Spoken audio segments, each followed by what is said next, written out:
कुर्सी पे बैठने वालों को जमीन की अहमियत याद रहे, सच दिखाते हैं हम।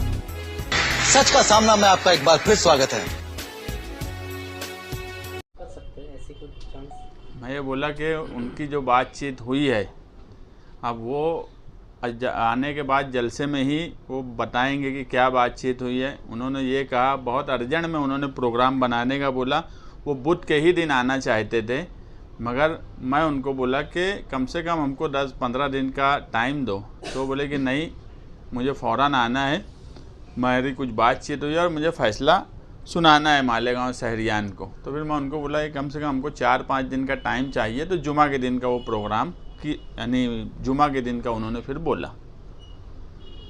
कांग्रेस के जिम्मेदारान भी इंडिया अलायंस से टिकट को लेकर जद्दोजहद कर रहे हैं। बगावत हो सकती है क्या, अगर पहले ही आकर मीटिंग से पहले ही अगर अबू आसमी टिकट का अनाउंस करते हैं तो? ऐसा है कि कांग्रेस पार्टी का सवाल उनकी जगह है, उनकी कोशिश, उनका मांगना वो बराबर है उनकी जगह। हमारी पार्टी का सवाल है, समाजवादी का। हमने एक बात एकदम साफ बोली हुई है कि, और हमको ऊपर के लीडरान ने ये भरोसा दिलाया है कि मालेगांव शहर में अलायंस होगा या नहीं होगा, या उनकी क्या बातचीत हुई है ये हमको नहीं मालूम। लेकिन एक बात ऊपर के हमारे लीडरान ने, वो अखिलेश यादव साहब हो, अबू आसिम आज़मी साहब हो, एक बात तय है कि मालेगांव शहर में समाजवादी का उम्मीदवार हर हाल में इलेक्शन असेंबली का लड़ेगा। ये बिल्कुल तय बात है। बाकी सब बातें उसके बाद की है।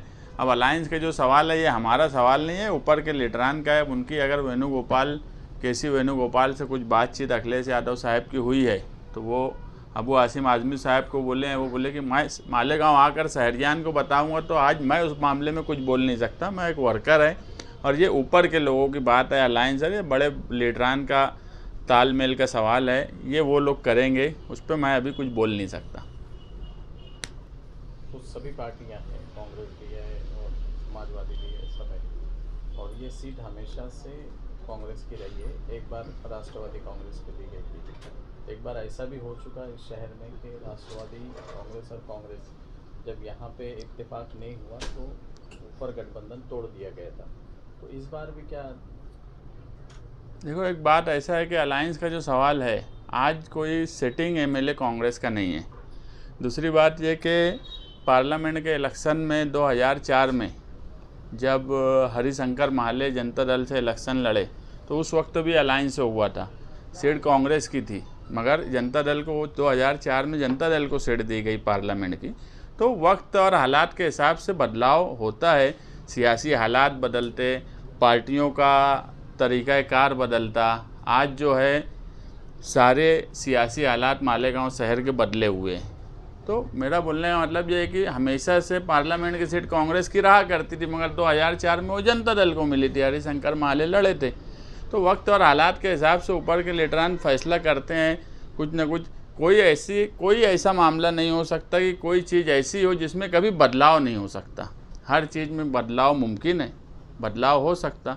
और हम एक बात जो बोल रहे हैं कि अलायंस होगा नहीं होगा, एक बात तय है कि मालेगांव शहर में समाजवादी असेंबली इलेक्शन पूरी ताकत से लड़ेंगे और समाजवादी का सिंबल यहाँ पर हर हाल में इलेक्शन में रहेगा, ये तय है।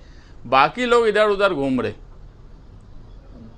कोई अहमदनगर जा रहा, कभी हैदराबाद जा रहे। जो बोला करते थे कि कभी हम दूसरों को सहारा दिया करते, आज दर दरवाज़ा सहारे के लिए ढूंढ रही है। सब सवालात उनसे है। हमारा एकदम तय प्रोग्राम है। मुझे दूसरी पार्टी के लोगों ने भी बुलाया, अभी ये हफ्ते में भी मुझे फ़ोन आए, मगर हम एक पार्टी के साथ आ गए हैं। हमको ये भी बोला गया कि आकर मिल लो सिर्फ, मगर इस तरह की बिला वजह की काम जिसका कोई मतलब नहीं है। हम एक पार्टी में आ गए, हमारे लीडर पर हमको भरोसा है, हमारे लीडर का हम पर भरोसा है। तो हम कहीं दरवाज़ा और इसके पास जा उसके पास जा, इस तरह की सियासत ना निहाल साहब के वक्त हमने की है ना आज करेंगे। समाजवादी मालेगांव का कैंडिडेट एमएलए का फाइनल है, उसमें कोई फेरबदल नहीं रहेगा? नहीं, समाजवादी का मालेगांव कैंडिडेट शान हिंद निहाल अहमद ये तय है, इसमें कोई फेरबदल नहीं है।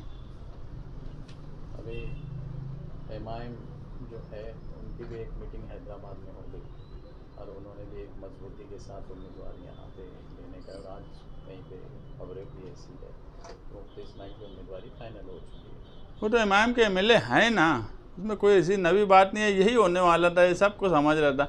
ये इधर से इधर घूम उधर घूम, वो उनकी आदत है। वो पार्टी मोहल्ले गांव शहर सब देख रहा कि 5 साल जिन्होंने किसी अवैसी बरादरान का फ़ोटो नहीं लगाया, सिंबल नहीं लगाया, आज वो इस्लामाबाद मालेगांव से हैदराबाद तक घूम रहे।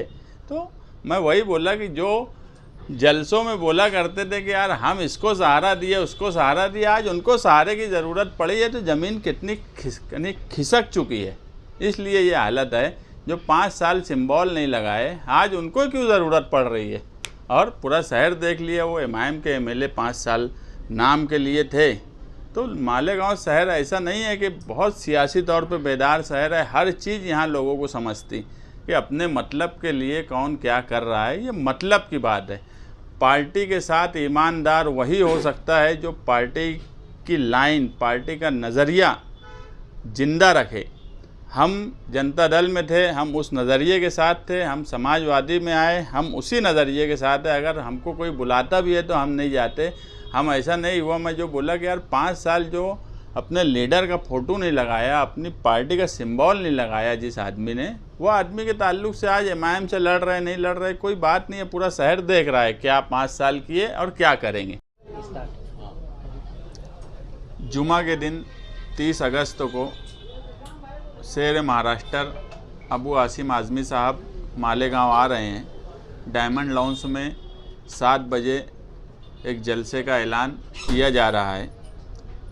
आने वाला असम्बली इलेक्शन, इस ताल्लुक़ से समाजवादी महाराष्ट्र की जो लिस्ट थी उस पर अखिलेश यादव साहब की कांग्रेस के केसी वेणुगोपाल से कुछ बातचीत हुई है। तो उस ताल्लुक़ से अबू आसिम आज़मी साहब अखिलेश यादव से मिलकर मालेगांव आ रहे हैं और इंशाअल्लाह मालेगांव को खुशखबरी दी जाएंगी कि असम्बली इलेक्शन में समाजवादी का किस तरह से यहाँ उम्मीदवार इलेक्शन लड़े और हम किस तरह से समाजवादी की सीट मालेगांव शहर में हासिल करेंगे और असम्बली इलेक्शन में समाजवादी किस तरह से चुन कर आएंगी। इन सारे मामलात को लेकर अबू आसिम आज़मी साहब मालेगांव आ रहे हैं और हमारे यानी हम लोगों के समाजवादी में आने के बाद ये मालेगांव शहर में उनका पहला प्रोग्राम है। अबू आसिम आज़मी साहब ऐसा है कि आज माजी में जिस तरह से निहाल साहब महाराष्ट्र भर के मुसलमान और अक़लियत की नुमाइंदगी किया करते थे, आज अगर मैं ये कहूँ कि महाराष्ट्र असम्बली में वाहिद लीडर अबू आसिम आज़मी हैं, जो कोल्हापुर का सवाल हो या दिगैर अक़लियत या जुल्म व नाइंसाफ़ी और ख़ास तौर से मालेगांव में बुनकरों के सवाल पर या मालेगांव शहर के दिगैर भले छोटे मसाइल हों, उनको असम्बली में मुसलसल 5 साल तक उन्होंने बोला। इसलिए मालेगांव शहर के बुनकर, मालेगांव शहर के मज़दूर, मालेगांव शहर की आम आवाम बड़ी तादाद में सायान शान उनका इस्तकबाल करे और आने वाले असम्बली इलेक्शन को हम किस तरह से लड़ेंगे, उसके ताल्लुक़ से किस तरह से तैयारी की जाएंगी, वो सारी बातें अबू आसिम आज़मी साहब आवाम के दरमियान रख